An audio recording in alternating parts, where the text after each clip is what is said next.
inference theory. So what is the inference? From the hypothesis till conclusion. The process of proving the hypothesis till conclusion is called inference.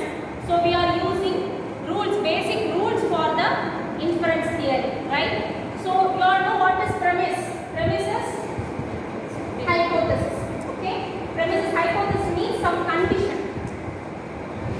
From the condition, from the hypothesis or assumption, okay? From the assumption we are proving the conclusion using some rules. Okay? So these are the two basic rules. Rule P, rule T, right? Rule P means rule premise and rule T is rule of tautology. We can prove this by using truth table or without using truth table. Truth table use பண்ணியும் prove பண்ணலாம். Truth table இல்லாமையும் பண்ணலாம். Okay? So we have two techniques for that. Right?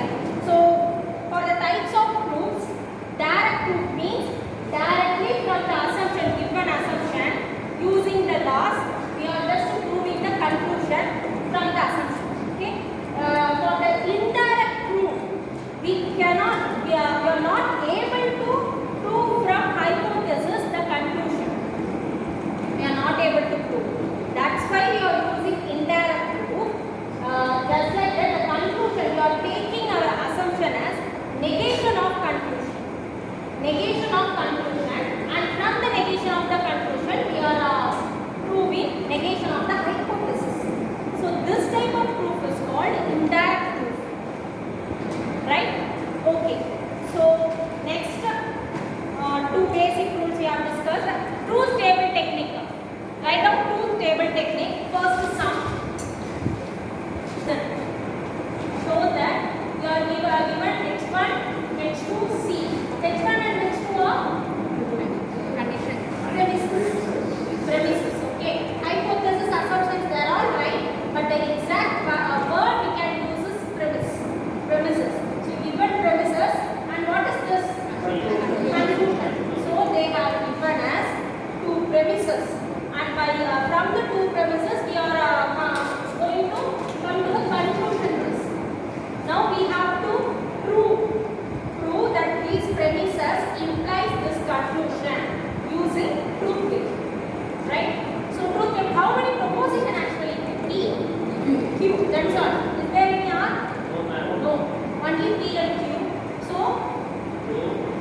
எடுத்தா connect ஆகுமா?